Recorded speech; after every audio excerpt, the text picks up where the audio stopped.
Bom dia, pessoal.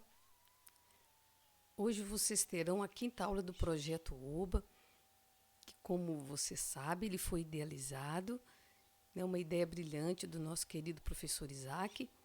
E a aula de hoje foi organizada pela professora Suzana e por mim. Meu nome é Cláudia Fátima da Silva Pinto e sou professora de Geografia. O tema hoje será a cronologia do Big Bang.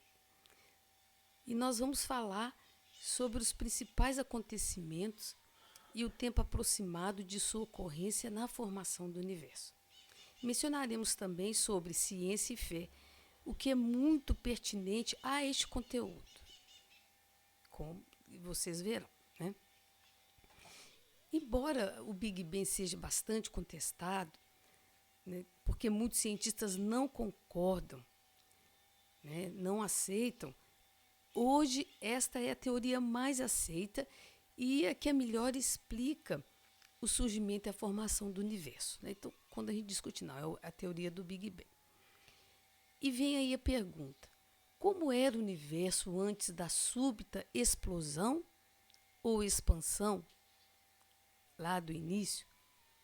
Então, existe um artigo muito interessante na Veja, na revista Veja, que saiu alguns anos atrás e que diz: nenhum cientista sabe e talvez nunca venha a saber o que ocorreu para que uma semente de energia estável, menor que o próton, entrasse em furioso desequilíbrio e passasse a ocupar com jorros de partículas uma região de trilhões de quilômetros.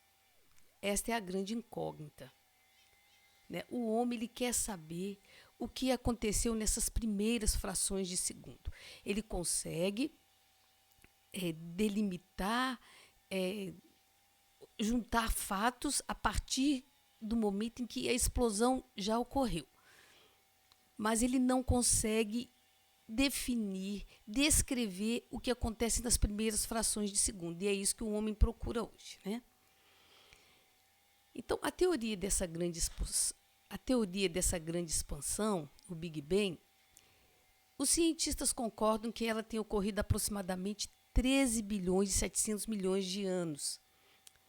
E, né, sendo a mais aceita para explicar a origem, a evolução e formação do universo, ela é muito discutida. Né, volta e meia nós temos reportagens, nós temos abordagens sobre essa teoria.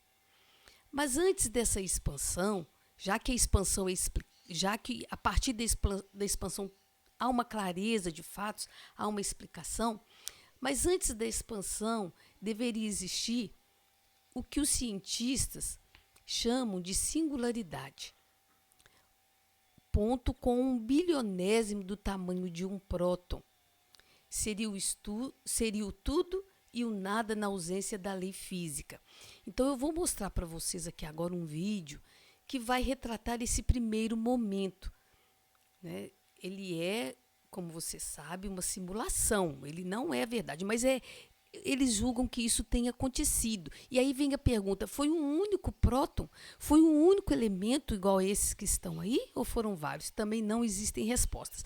Então observem a imagem, que na verdade é uma simulação do que aconteceu, que foi a colisão de partículas subatômicas.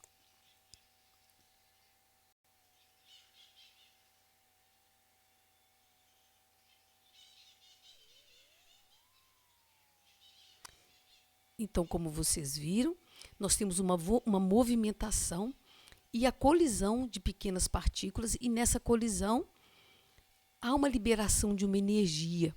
E, de acordo com a ciência, é dessa forma que começa o universo. Então, para a gente compreender o que aconteceu, nós precisamos falar um pouquinho, né, do átomo. Você que está me ouvindo deve saber, ou se você não sabe, que o átomo é o menor agrupamento de substância que forma a matéria. A matéria é tudo aquilo que nós podemos tocar e ver. Então, tudo que nós podemos tocar e ver é atômico, é constituído de átomos. E o átomo, né, ele é composto por prótons, nêutrons e elétrons. E assim se pensava até 50 anos atrás. E o átomo é uma partícula tão pequena que em um milímetro, você sabe o que é um milímetro? Um milímetro é a distância de um pontinho a outro de uma régua que nós utilizamos, né, no nosso cotidiano escolar. Em um milímetro de espaço, os cientistas dizem que cabem 10 milhões de átomos. Então dá para você imaginar, né, a dimensão dessa partícula, né, que é constituído então tudo que você está vendo à sua frente é atômico. Então eu queria que vocês observassem aí na tela a imagem do átomo. Nós colocamos aí o átomo de hidrogênio, porque esse foi o primeiro átomo a ser formado. Mas nesse momento que nós estamos estudando, o átomo ainda não existe. Então vocês têm aí o átomo e na sequência do átomo vocês têm o próton, né, o próton de hidrogênio do átomo. Então, o que é o próton? O próton é parte do núcleo do átomo. Ou seja, o átomo ele é muito pequeno e ele ainda pequeno, ele ainda tem um núcleo que é menor ainda do que ele. Então, eles falam que nós podemos comparar um átomo a um campo de futebol. O campo de futebol seria o átomo e o núcleo seria uma bolinha de tênis no meio daquele espaço. Olha para vocês verem. Então, o átomo é pequeno, é invisível e o seu núcleo, que é o próton, ele é muito menor ainda. Então, imagine um campo de futebol, uma bolinha de tênis no meio do campo de futebol. Então, o núcleo seria aquela bolinha. E como nós vimos, né, o hidrogênio, esse átomo que nós aí colocamos, é a matéria mais abundante do cosmos. 75% do cosmos é hidrogênio. Tem hidrogênio em tudo. Tudo que você está vendo à sua frente tem hidrogênio. Ele é a base de toda a matéria. E do espaço, da matéria existente, 75% é constituída de hidrogênio. E os cientistas acreditam, e isso é comprovado, né, que tudo começa a partir dessas partículas, que lá no futuro será o núcleo e o átomo de hidrogênio. Então, o hidrogênio, se você pegar a sua tabela periódica, você vai ver que ele é o primeiro elemento da tabela periódica e que, né, foi o primeiro a se formar, é o mais abundante no espaço. É a partir do próton de hidrogênio que vamos ter essa expansão do cosmos. Mas antes de falar do próton, né, eles pensavam que o átomo era a menor partícula do universo. E foi descoberta 50 anos atrás outra novidade. O cientista norte-americano Murray Gell-Mann sugeriu uma outra hipótese, a de que a matéria poderia ser subdividida em partes ainda menores, a qual eles denominaram de quarks. Então, eles já descobriram que aquele elemento ainda era um pouco menor. E está aí para vocês verem o quarks. Então, dentro do próton, ainda existe essa pequena subdivisão. Ele foi observado, teorizado, né? Então, primeiro ele foi observado, depois escreveram sobre ele e ele foi descoberto entre os anos de 1955 e 1968. Então, é uma descoberta nova. E, de acordo com os cientistas, tudo aconteceria a partir desse elemento, os quarks, que estava dentro do próton. E essa partícula tão pequena, né, que segundo os cientistas, ela tem 1 bilionésimo do tamanho de um próton. Então, o próton já é pequeno. Você vai pegar essa bolinha essa bolinha de tênis e vai dividir essa bolinha de tênis em 1 bilhão de pedaços.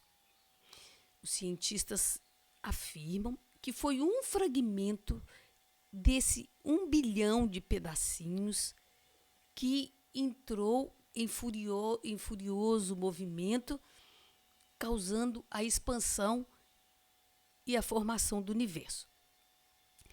Então, como nós dizemos, né, a gente também compara, né? Se o próton fosse do tamanho de uma cabeça de alfinete, né, dentro de uma sala de aula, ele também deveria ser dividido em 1 bilhão de pedacinhos.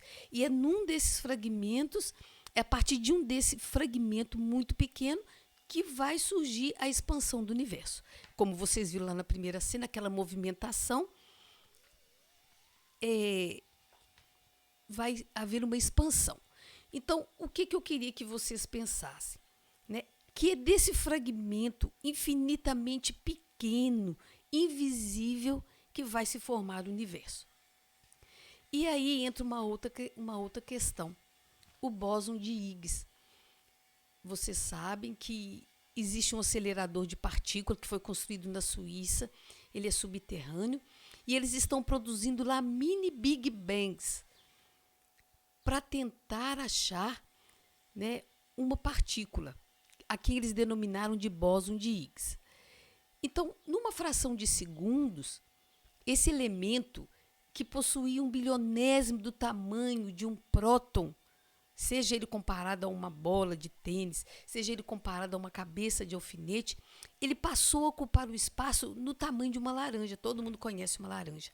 Em questão de milésimos de segundo, aquilo que era invisível ficou do tamanho de uma laranja, né? E o universo, nos primeiros momentos, né, ele tinha prótons, nêutrons e elétrons, e ele se expande. Então, nos primeiros segundos, aquilo que era invisível tem o tamanho de uma laranja, e 3 minutos depois, gente, um tempo também muito pequeno, esses elementos ocuparam trilhões de quilômetros do cosmos. Houve uma expansão muito grande, que nós vamos assistir agora. Então, eu quero que vocês observem, né, o que acontece nesse momento. É uma simulação, e vocês vão ver aí, né, como isso aconteceria. Então, uma coisa infinitamente pequena vai gerar uma grande expansão. Olha aí o que acontece. É isso. É uma simulação do que aconteceu, né, essa expansão. Então, aquelas primeiras partículas, né, que vocês viram lá no primeiro vídeo, que estava em movimento, na presença de uma lei física, elas se colidem e forma, e nós vamos ver que no meio daquela colisão surge uma outra partícula chamada bóson de Higgs, que vai dar massa a todo o universo. Então não havia massa, mas dessa colisão surge um elemento que produz massa. O que é massa, gente? Que produz algo que pode ser tocado, como são as rochas e tudo aquilo que a gente vê. Essas partículas não são vistas, elas não são detectadas. Segundo cientistas, elas duram uma fração de segundos e logo se decompõem, mas emite uma luz, emite uma energia. Então, os bósons surgiam nessa colisão, formavam a matéria, deixavam uma energia e desapareciam. E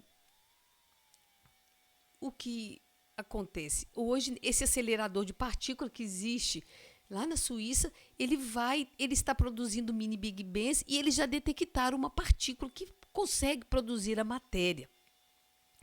Então, nós temos então, a partícula que vai produzir a matéria, porque até então não havia matéria, havia algo invisível, ninguém conseguia ver nada. E temos então também outro fato muito importante que irá confirmar a teoria do Big Bang. Então, além do que nós já falamos, existe um outro fato muito importante que vai confirmar a teoria do Big Bang, que é a radiação cósmica de fundo magnética. E de micro-ondas, né? A palavra certa é essa, radiação cósmica de fundo de micro-ondas. Visto que a teoria mais aceita é a do Big Bang, por muito tempo eles falavam, descreviam, teorizavam, mas eles não dispunham de indícios, de provas né, que pudessem, né, dar veracidade a essa expansão. E a comunidade científica começa a buscar provas, e há mais ou menos 50 anos também eles vão encontrar o que chamamos radiação cósmica de fundo de micro-ondas. Essa radiação que está aí na fotografia, olha aí, tem um nome aí, radiação cósmica de fundo, ela pode ser observada por você, hoje, agora, caso você queira. Ao ligar um aparelho de TV, ou até mesmo rádio, né, naquele momento em que ele ainda não está sintonizado, você escuta um ruído. 3% daquele ruído, daquele barulho, é radiação cósmica. Aquele barulho é o barulho que existia lá no começo. Eu vou voltar aqui um minutinho, a primeira cena, onde a gente mostra a explosão. E vocês vão ver um quadro. E naquele quadro que está escrito radiação cósmica de fundo, depois de tudo isso aí que aconteceu, nós vamos ter a radiação cósmica de fundo, que vai aparecer aí agora. Então, eu vou colocar aqui, porque vocês já viram essa cena.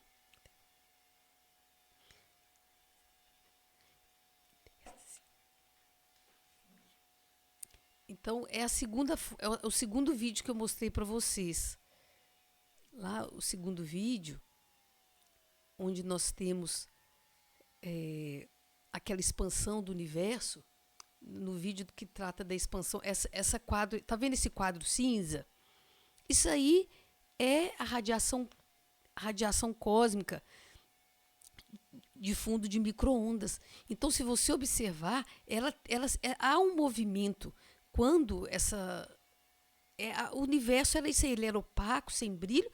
Então, essa cena produz um barulho que vocês vão detectá-la quando a televisão não está sintonizada, que vocês vão detectá-la quando o rádio também não está sintonizado. Então, 3% daquele barulho é radiação cósmica de fundo. E ela é originária dos primeiros momentos da formação do cosmos. Época em que o universo era jovem, né, e não havia átomos. Não havia átomos formados, não havia planetas, não havia estrelas, não haviam galáxias, né, e tudo aquilo que existe. Então, naquele momento, o universo era formado de prótons, elétrons e de nêutrons. Então, enquanto a Terra tem essa formação, nós temos essa radiação cósmica de fundo de micro-ondas, que é uma poderosa ferramenta de estudo da cosmologia. Quando eles encontraram essa radiação cósmica, muitas coisas foram descobertas. E o interessante é que ela foi descoberta acidentalmente.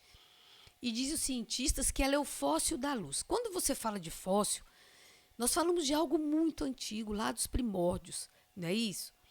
Então, quando nós observamos um fóssil de peixe, por exemplo, deduzimos que aquele animal, né, tem seu corpo organizado, ele está intacto, ele tem seu corpo preservado e tem seu corpo petrificado. Ele é visível, ele existe, ele está organizado, ele está preservado. Isso é um fóssil. E mesmo que tenha passado milhares e milhares de anos. Então, o fóssil da luz é essa radiação cósmica de fundo de micro-ondas. Essa radiação cósmica, ela é riquíssima em informações sobre o começo primordial, sobre o princípio, né, sobre o princípio do cosmos. Então, tudo que a gente observa hoje, seja através dos telescópios, porque nós estamos falando de cosmos, de universo, então tudo que nós observamos hoje no cosmos tem um passado muito remoto, né? É tudo muito antigo, mas nada é tão remoto quanto essa radiação cósmica, né? A radiação cósmica é o que há de mais antigo que pode ser encontrado no cosmos, no universo. Então, nós podemos fazer a seguinte comparação. A luz do Sol, um raio solar para atingir a Terra, ele precisa de 8 minutos de deslocamento. Então, ele sai do Sol e leva 8 minutos para atingir a Terra. A estrela mais próxima, para nos atingir, precisa de 4 anos e meio. São necessários 4 anos e meio. A galáxia Andrômeda, que vocês vão ver lá na frente, que ela vai ser mostrada, ela precisa de 2.540.000 anos, tudo viajando na velocidade da luz. A radiação cósmica de fundo precisa de 13 bilhões de anos para chegar à Terra, o tempo da formação do universo. Então, essa é a idade, é o tempo que ela chega para nos atingir. E o universo, a partir da sua origem, né, teve altas temperaturas.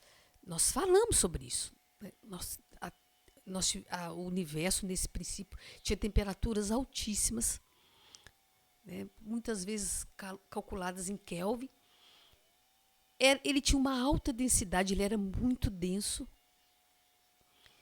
E era um mundo opaco, sem luz. Não havia luz nesse primeiro momento, no momento em que nós temos prótons, elétrons, nessa movimentação, produzindo ruído, com essa radiação cósmica.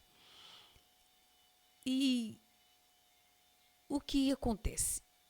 Ele continua, embora tenha altas temperaturas, seja muito denso, não havia luz, mas mesmo assim ele continuava se expandindo, ele continuava ocupando o espaço.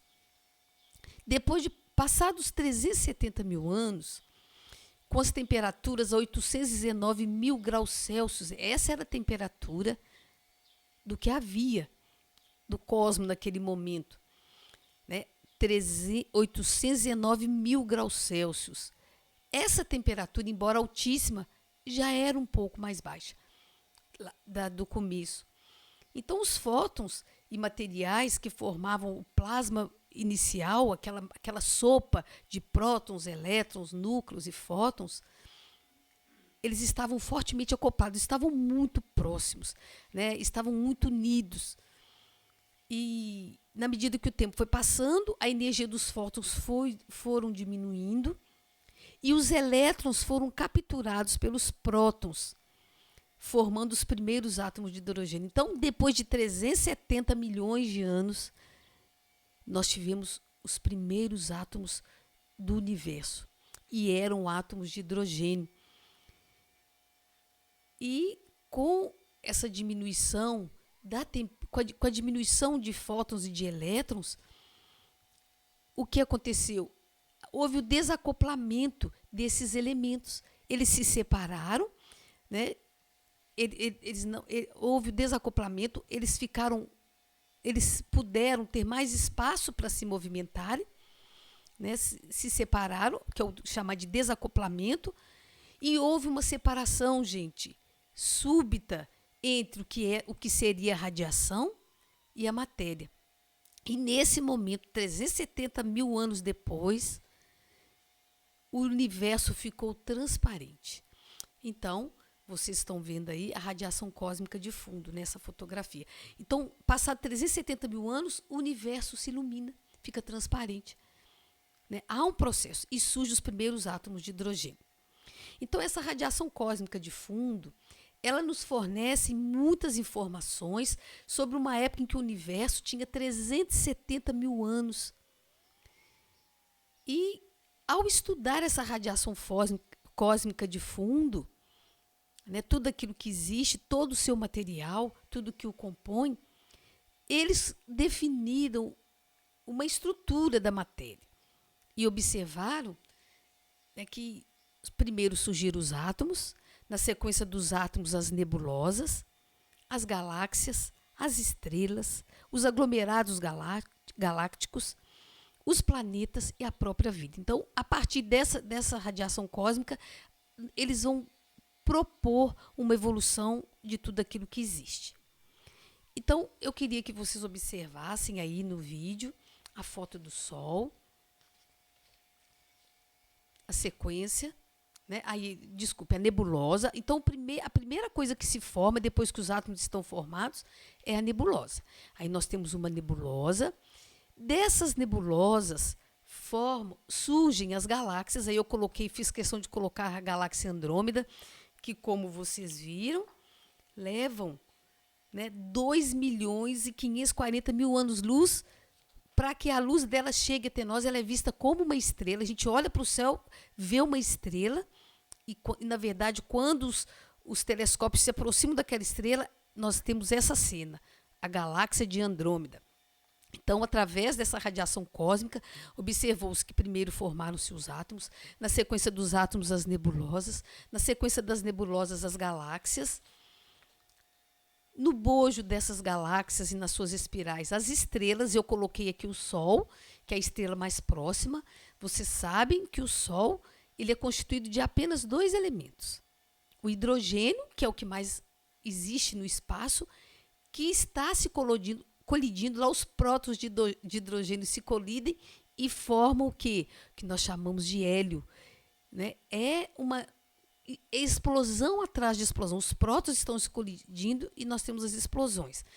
E aí, na sequência, tem um asteroide, que é outro elemento também que surge de todo o sistema. E nós temos os cometas. Aí um cometa lindo, e esses dias, né, tem um cometa visitando a Terra. Esses dias atrás um cometa visitou a Terra. E por fim, nós temos aí os satélites. Eu coloquei o da Lua, mas na verdade, quase todos, a partir de Vênus, todos os planetas têm satélites, né?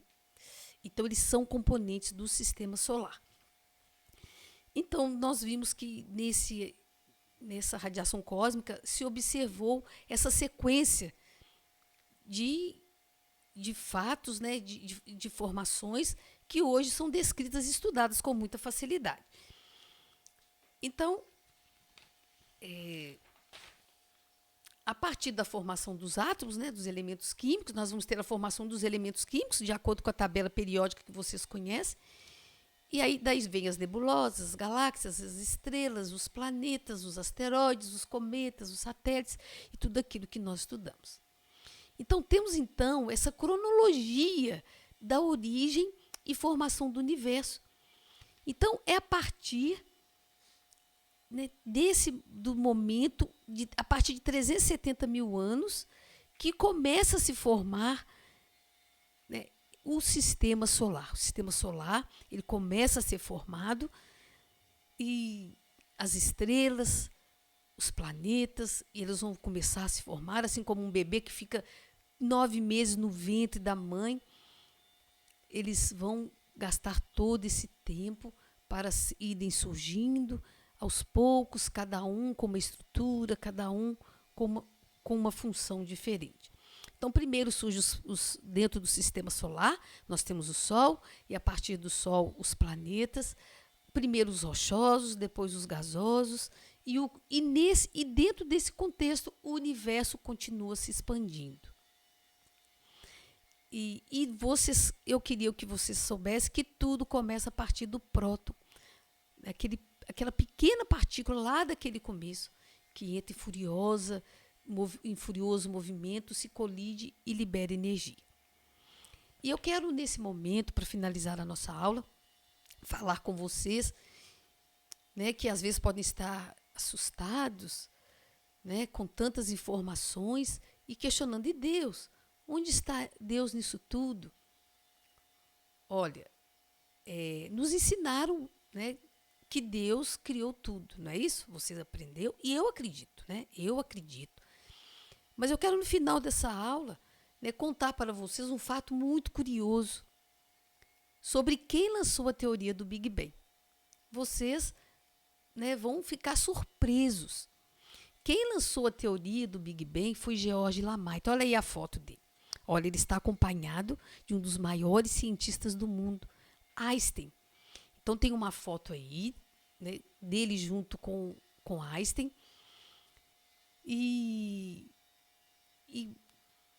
Né, vocês, e junto, né, aí está aí a foto, como vocês viram, né?